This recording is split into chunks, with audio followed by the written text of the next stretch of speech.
Welcome back to Flow Made Simple. I'm Coach Lachlan, and in today's video, we're talking cradle grip, which is this position.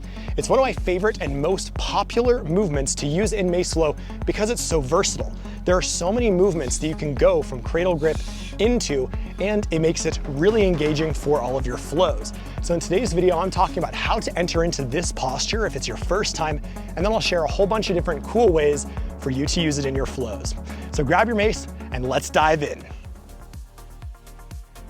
First, we have to learn how to do the cradle grip. And to do that, I'll come into warrior stance, both hands bottom of the mace, and I'll bring one hand to the top of the mace. I'll bring it down across my body and then drop the head down, heavy end drops, cradle underneath, and then I'm gonna curl up. And it should be nice and controlled in towards my body, so it's not far away from myself, it's nice and close in. I have the head pointing one direction and the tail pointing the other, and the mace should be horizontal.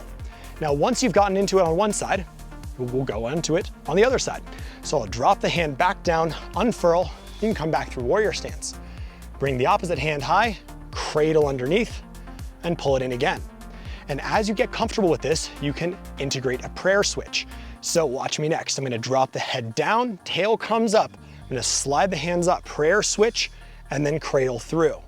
And this is the first drill to practice if you're relatively new to the cradle grip. You wanna make sure it's smooth. You wanna make sure that the mace tail passes in front of your face very safely, and that you never feel like you're gonna hit your face or hit your jaw with the tail of the mace. So start slow here, because it will hurt if the tail whacks you. And just focus on making it as smooth as possible. And you can see I'm making pretty tight circles here as well. What I don't wanna do is make really big circles out to the side and kind of lose control of it. I wanna keep this circle as tight as I can while making it smooth and making sure that that tail follows a trajectory that goes from the side, straight up, and down. And so I'm making a circle in front of myself in this drill. So make sure you practice this drill, because once you do, you're ready to start diving into some of the variations, which is what I'm gonna show you next. Now here's the thing you have to know about using the cradle grip in your flows. It's basically infinite. The only limitation is your own creativity, and there's two reasons for this.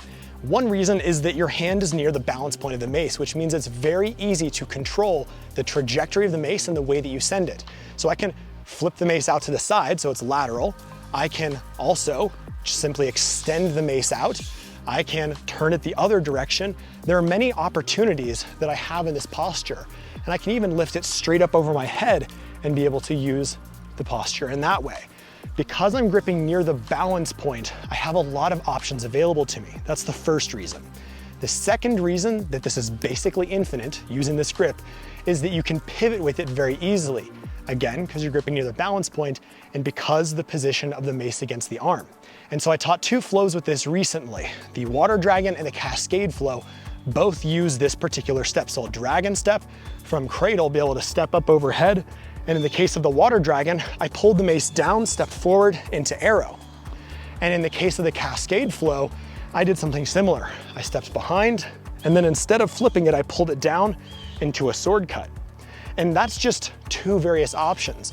I use this particular combination an enormous amount because it lends itself so well. I have the mace up near my shoulder, and so I can flip it around, I can turn through and continue my flow very easily from this particular position. It's very, very controlled, again, because I'm having my hands near the balance point. Makes it very easy to manipulate the mace vertically and in different planes of motion. Makes it very easy for me to pivot. So that's why there's so many different opportunities to use this particular transition here, using cradle grip. Now, if you want to be able to practice a few of these using a flow, I have a YouTube video that covers the Serpent flow. It uses 3 different cradle grip variations, and I've linked it down below. Before you go to that video, before you practice more cradle grips, I want you to think about this idea first. Once you are comfortable with your cradle grip, I want you to pause here and think about all the ways that you can move the mace.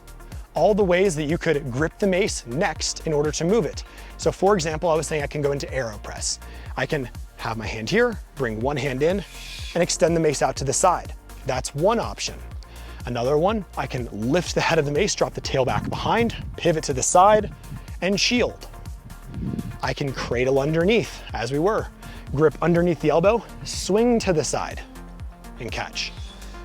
I can grip with my other hand and flip the mace out and catch up here, or I can go all the way around my body and continue the flow in this way.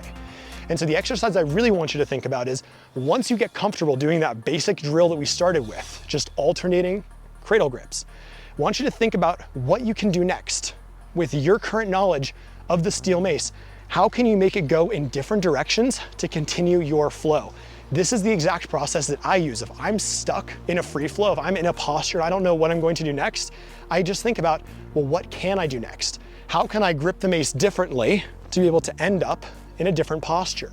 How can I make this creative? How can I do something unexpected? Be able to add in a pivot. Pivoting really is an unlock because it opens up that creative portal so much. So I hope you enjoyed this video. Please send it to a friend if you enjoyed. Again, make sure you do that prayer switch drill into the cradle grips. Make sure you use the Serpent flow, and let me know if you have any questions. I love this grip and I hope you do too. Thank you so much for watching, and may the mace be with you.